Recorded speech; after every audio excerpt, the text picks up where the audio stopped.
initial understanding was that Doc and Dre and Dick and Suge would be partners in this company.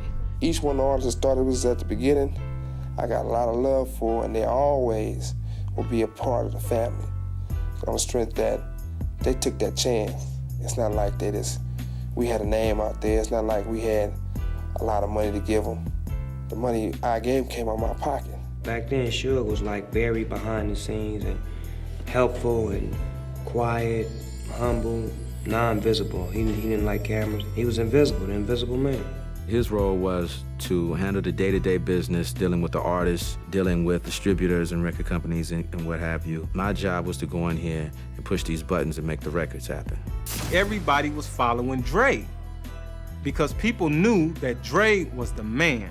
Like everything that he touched was like, you know, gold or platinum or better. That's who everyone wanted to work with him.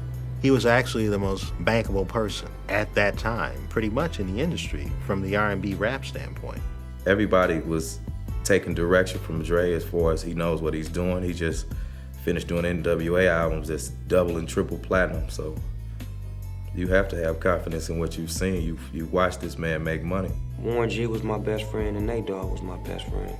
So we formulated 213 and Warren G was the DJ, I was a rapper, Dogg would sing the hooks. We didn't have drum machines back then, all we had was records and turntables and a microphone. Warren G called me on the three-way and was like, Snoop, I got Dre on the phone, cuz he liked the tape. He wanna work with us, cuz he wanna work with us. I said, nigga, stop lying.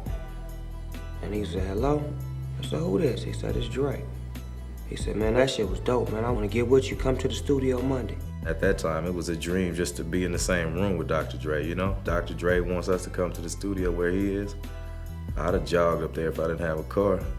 I wanted to appreciate the game and accept everything that was offered to me and learn and just be a student at the time. They were housed in my building, so they didn't have a lot of expenses. You have to understand that the greatest expense in making a record is the studio time. I didn't have a lot of knowledge about the rap or hip-hop scenario, so I kind of let them do their own thing. Some nights we used to stay up there all night and leave till like 5, 6 in the morning. I mean, it had a special vibe up there. You just wanted to be there.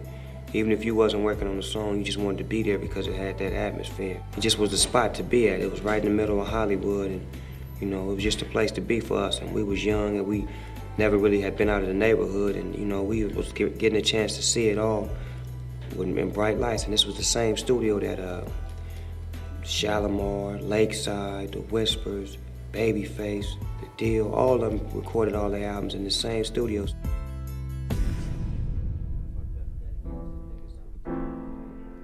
On a business level and on a day-to-day basis, was merely existing. It seemed like they were trying to find somebody to put some money into it or somebody to help them out. Money was hard to come by back then because it wasn't no structure, it was no label. And Suge Knight did all he could do at the time as far as, you know, go in his pocket, his bank account to get us money. Dre didn't really have no money. He was leaving NWA.